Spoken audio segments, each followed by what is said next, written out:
If you've not been following me for a while, then the question of this video's title might seem a bit strange. What's wrong with platforming bosses? They're fine.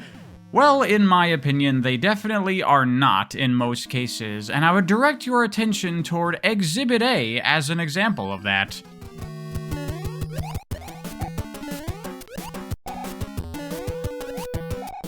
Now you might say, hey, that's an old game. Bosses and platformers have gotten a lot better since then.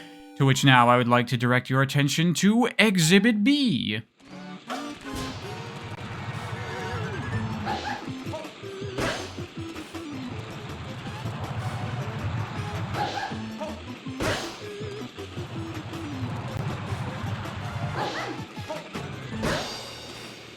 Certainly better than Exhibit A, I'll give you that, but not a whole lot better, I would say, and definitely not something I would consider good.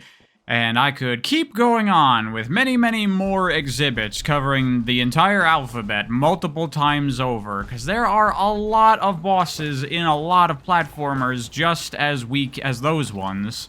And in this video, I want to explore why do so many platformers have such underwhelming bosses. But to get to that, the first thing I want to discuss is, what is a boss fight? And don't worry, I'm not going to beat around the bush here. We're going to get to the point because I'm going somewhere with this. Obviously, a boss is a big, tough enemy that you gotta defeat. Sure.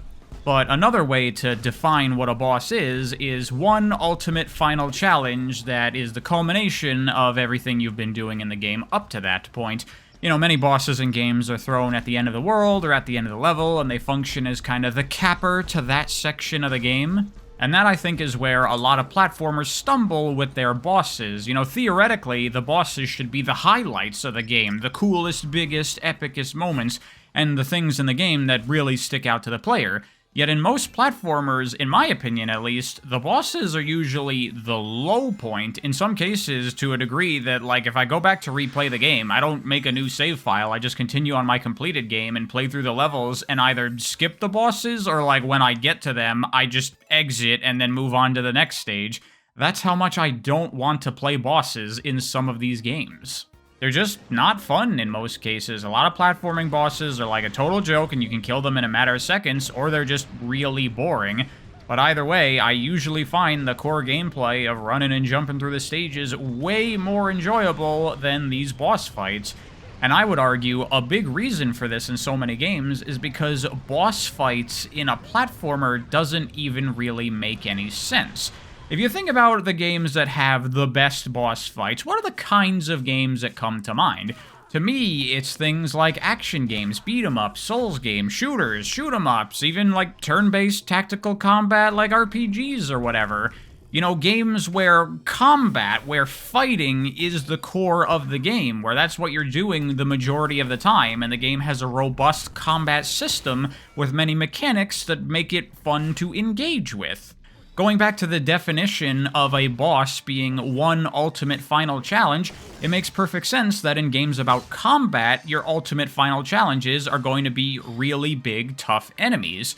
But platformers are not games about combat. They're games about movement. They're games about navigating obstacle courses, getting to the end of a challenging level. So why would you have the final challenge of a game about clearing an obstacle course be fighting an enemy instead of clearing an extra difficult ultimate final obstacle course level? Doesn't that just make a lot more sense? Like, aren't bosses normally used to be like one final test of the skills you've been using so far in the game? So why are we completely shifting the type of gameplay that we're doing here to something else? This is one of the major reasons I think so many platforming bosses aren't as good as the normal gameplay, because the normal gameplay is usually a lot more involved, because you get these stages with more complex level design, lots of hazards and obstacles being thrown at you, and you're trying to dodge all of them while getting to the end of the stage, sometimes quickly, if that's part of the game's design. And then you get to a boss, and all of that gets thrown in the trash, and now we're like sitting in a tiny arena, dodging singular attacks from the boss that are rarely that difficult to avoid. In cases like this, I just find myself going, why are we doing this? Can I please go back to playing the fun part of the game? Like, I guess you could make the argument that it offers some variety to the game, so you're not just doing one thing the whole time, but if that one thing is really, really fun, then I'm fine with doing that the whole time. that comes off to me as like, alright, we're having a lot of fun doing these stages, now let's stop having a lot of fun, and let's have less fun for a little bit. And it's like, can we not? Can we keep having lots of fun? I would prefer that. This is why I've made the argument before that I don't think a lot of platformers even should have boss fights, because it just doesn't make sense for the kind of game they are. And anytime I say something like that, there's always people that fight me on that. Like, no, you can't do that. You gotta have boss fights, but why? Why do we have to have boss fights in a platformer? Just because, you know, boss fights in games like these have just, like, become a trope of video games. You just do it because that's what you do. That's what everybody does. And it comes off like no one is taking a moment to stop and ask the question, wait a minute, is this actually good for the game? Or is this something that we're just doing because you gotta have boss fights in a video game? Because you don't. I've played a number of modern indie platformers that don't have boss fights, and it's totally fine. I don't feel like these games are missing anything. I mean, let's just run a little experiment here. Let's say I was to propose that the next big Donkey Kong Country game by Nintendo was to have no boss fights in it whatsoever. Would you have a problem with that? Would you disagree with that design decision? And if so, why? If you disagree with that, and your reason is because you can't not have boss fights, they've always been in the DKC games, how are you gonna fight K. Rool? That's not a reason. If it's for story context, or how you're gonna have conflict with the bad guy, there are other ways to do that in a platformer that I'll talk about a little bit later. Give me a real solid reason why boss fights would be beneficial to the design of a game like that. Because I have played a Donkey Kong Country style platformer that has something way more compelling than boss fights. Yooka-Laylee and the Impossible Lair has the Impossible Lair. That's the game's big ultimate final challenge. One really long, really difficult level that you have to clear. And granted, there is a boss at the end of it, but the level itself is the main course of that finale, and it's awesome. I found it to be a way cooler final challenge than anything I've seen in most other platformers. You know, the Impossible Lair, that's something that stuck with me of like, man, that was really cool. That was an awesome way to finish off your game. Whereas conversely, while Donkey Kong Country Returns is one of my favorite 2D platformers ever, I don't even remember any of the bosses from that game. I don't know what they are. I couldn't tell you. What did stick with me from that game was its genius level design, and rather than the bosses, the ultimate final challenge that stick out in my head were those extra secret levels you could unlock that were super duper hard. Those were so cool. What if instead of underwhelming or fine boss fights, you had levels like that at the end of each world? You know, maybe not as difficult, save that stuff for like the secret bonus levels, but something along those lines at the end of each world would be way cooler to me. After all, it works out the same going in the opposite direction too. You play a combat-oriented game, and then they shove bad platforming in there, and you're like, why am I doing this? Can I please go back to fighting guys? A not exactly perfect example of that would be something like Cuphead, which is an entire game of fighting bosses, and lo, the bosses are great because of that.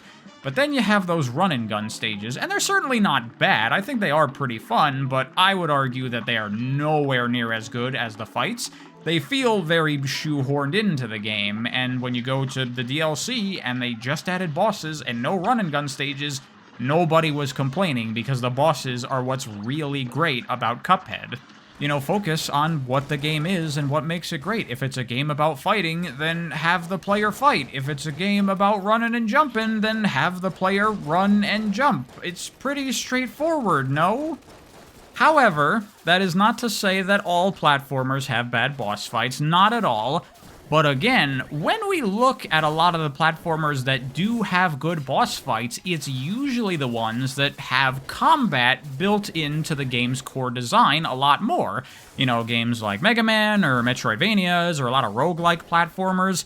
These games typically have a larger combat emphasis, so again, they have systems and mechanics and ways to have engaging with an enemy actually be fun.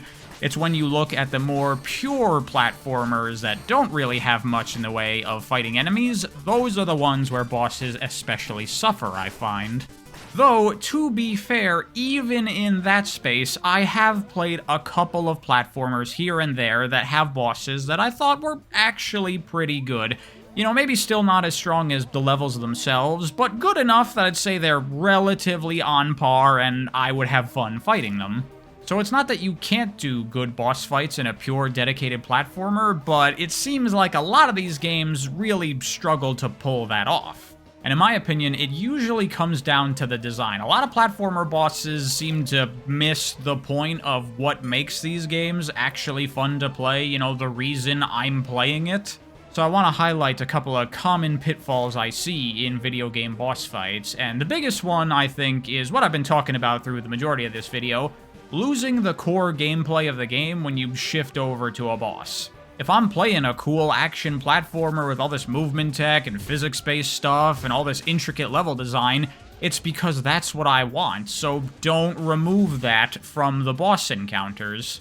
Honestly, I think one good way to have bosses in these kinds of games is to not have them be fights. You can still have the boss, the enemy bad guy that you're having a conflict with, but it's not a traditional fight. Catherine is a good example of this. It's not a platformer, but it gets across the idea.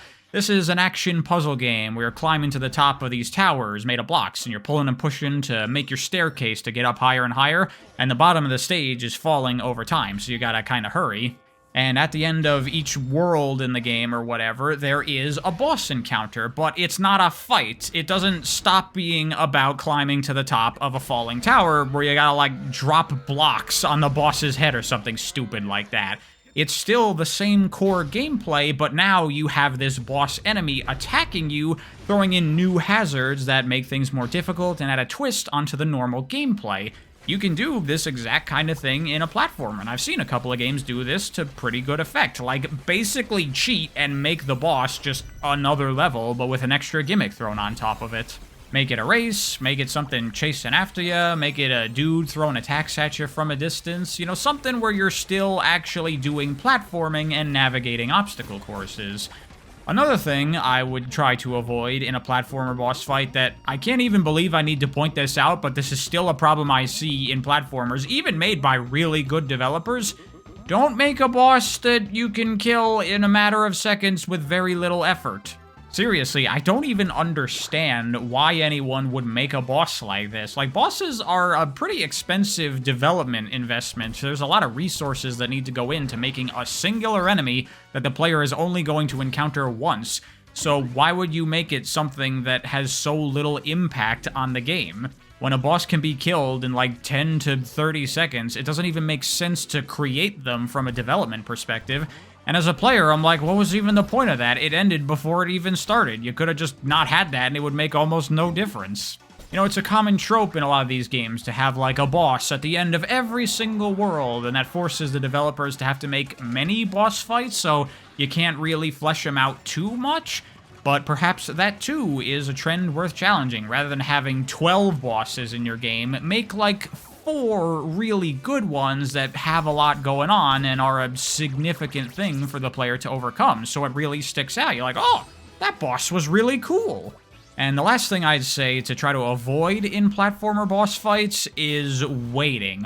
Way too many of these games have boss fights where you just sit there and do nothing for so much of the time. Because a common design you see in platformer bosses is the whole, like, they're invincible, you can't hit them, you can't do anything, and they go through their attack patterns until they're vulnerable, and then you get a hit on them. So it's basically just a dodging sequence. And there's nothing inherently wrong with that design. You can do it well. But in most cases, considering a lot of these games are geared towards kids, they make these way too easy and way too drawn out. You know, the boss will be like, I'm getting ready to do my attack. Here it comes. Are you ready for it? Attack. Oh, I missed my attack. Now I'm reeling back from it, and I'm going back to my neutral position. And then I'm just gonna stand there for like 3 seconds doing nothing, and now I'm gonna start up my next attack. Oh, get ready here. And it's like, why? Throughout most of fights like this, you can literally have no inputs whatsoever as you just wait for the boss to do its next thing. Like, if you're gonna do this kind of thing, throw attacks at the player near constantly so they're, you know, playing a video game. But even then, this is generally a boss design that I don't love because it's essentially just an auto-scroller at that point, and nobody likes auto-scrollers. Actually, now that I think about it, it's even worse than an auto-scroller because it's an auto-scroller you can slow down. If you miss one of your attack openings, then you have to sit through the cycle again, making the boss take even longer.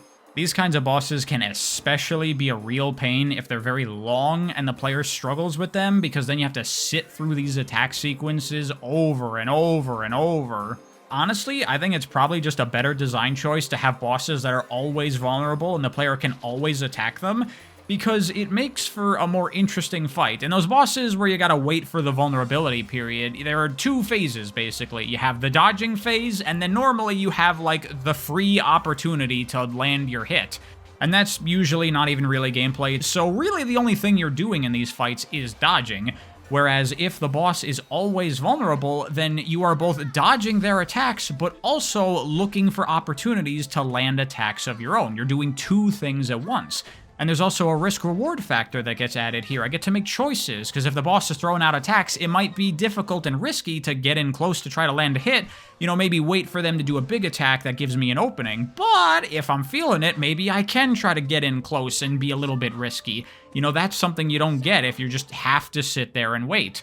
But also, having a boss that's always vulnerable forces the developers to make the boss more compelling and challenging. Because if you had a boss that just sat there between their attacks for extended periods of time, then the player would just get to wail on them for free. You need to have the boss be very active and constantly throwing out attacks to prevent the player from being able to do that, which automatically fixes that problem of the player sitting around waiting in so many bosses. And I'm sure there's plenty more kind of weak design elements we see in a lot of platformer bosses, and if you can think of any, please leave them down in the comments. But to end things off, I will say that I've been accused many times of just hating bosses because I've talked about this kind of stuff in my previous videos so much, but I do not in any way hate boss fights. I think they're a perfectly fine, good thing to have in a game. I just hate bad boss fights, and most platformers usually have bad boss fights. So like I said before, boss fights to me make sense in action games about combat. In those kinds of games, I love bosses. They are the highlights. They're super great. But I'd be pretty hard-pressed to think of a single pure, dedicated platformer where the bosses are the best part. And I don't know, doesn't that kind of signify that there's a problem there? I'd say so.